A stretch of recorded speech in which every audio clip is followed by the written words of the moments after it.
spread. You know, they even was going to say, oh, he would beat Floyd Mayweather. Get the f out of here. You know what I'm saying? It's like, but they have this certain favorites, and that part's okay because at the end of the day, they can't stop nothing over here. We're gonna keep doing exactly what we do. We're gonna continue to build our fighters, put on these big ass events, and be very successful. There's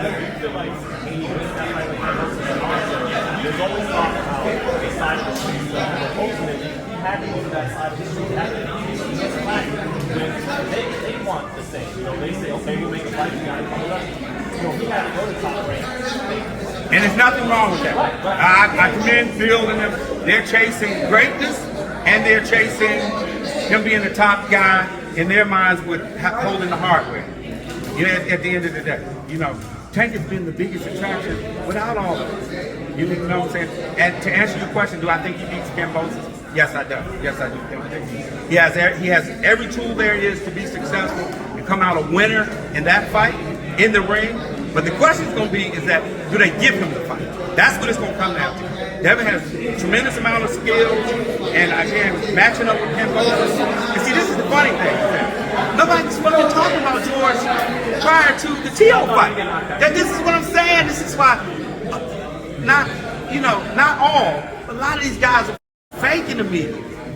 Fake. It's like, oh, you scared of this guy? It's like, now hold up. Y'all was talking about T.O. before. Y'all was talking about a guy who with a loudmouth father was just talking nonsense. And then he got his ass whooped. And then now you're on to the next guy. But see, they love to hate the guys who align with certain guys. You gotta remember this. We're the only black-owned company in the entire sport. You gotta remember that. And it's the reason why we catch flack and this and that. And it's like, it's just how life is. But we understand what it is and just keep moving. If that wins that fight, is that moving closer to him being realistic? Why not? Yeah, why not? He becomes, you know, and again, at the end of the day, it all has to make sense. You know, because if those two eventually come together, then it'll be in a big fight. It'll be because the other guy's bringing something to the table. And you got to bring, and again, it's just because you have all the belts, that don't mean that you're a big-time attraction to make a big event for a lot of money. You know what I'm saying? Because we see that right now. There's a reason why they're fighting in Australia. Would that fight be big in the United States among the diehard boxing fans? Is that a pay-per-view fight? You see what I'm saying? You see the difference? And then, you know, Terrence Crawford saw him hanging out with Floyd after the Shakur Valdez fight. And Floyd let it be known a few times he would welcome him to open arms and Mayweather promotions. Is that something you ever think about, getting Terrence on board to make this Spence Crawford fight, making a Mayweather promotions thing? Well, as it relates to that, Floyd is the guy who calls all those shots. Okay, you know, Floyd is the best scout out there because he's the biggest name in boxing. You know what I mean? So he has a way of attracting guys that I could never do. You know what I mean? My job is to run the business. You know what I mean? To put us in the best situation and build our events and make them as big as possible. As it relates to that, you know, Floyd knows what he's doing. He knows what he's doing. You think the fans get that fight? Which fight?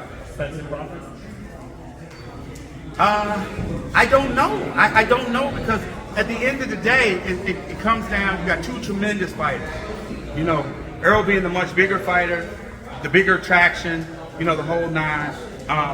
So they're going to have to agree on a split of the money. You know, and see, I understand. I'm one of the few people who understand what the business is. Yeah, so I know what kind of money's involved. And sometimes these fights, and I'm not suggesting this fight at all, ain't as big as people think it is. Because, again, it's like, we use Canelo as a prime example. Here it is, he's the number one pound-for-pound guy, the biggest attraction in the sport, and just 300,000 buys.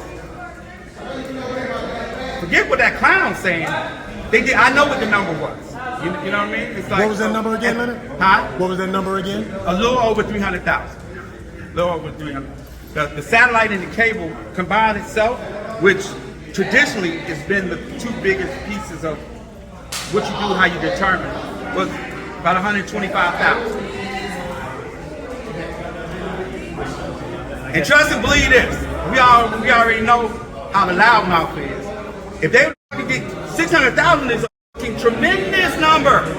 If they'd have did 600,000, he'd have been screaming and yelling that last week. You think Canelo can win a rematch with Bivol, or is he ready? No. Can't beat him. What if people kick out of this? Can't beat him. Why? Can't beat him. Styles make fights, and no matter what he does, the guy's big and strong, and he's not just gonna stand there. He's just not gonna stand there. And all the tricks that Canelo do, it's like he has experience too, you know. And he took advantage of timing, and he has a very good jab. He's a bigger, stronger guy too. So everything that Canelo was trying to close the gap and do different things that we see he do against other fighters. We saw you bet on him, and he always said he had problems with the jab. Yeah, because we know boxing. We know boxing, and it's like there's certain styles that will create problems with guys. That's what I'm telling you. Next Saturday night, this is going to be a tough fight for both guys because Rolly has an awkward style, and Tank is Tank.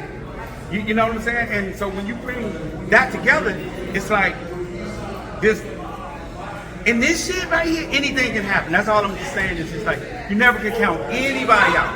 The heavy favorite. How many times have we seen the heavy favorite lose?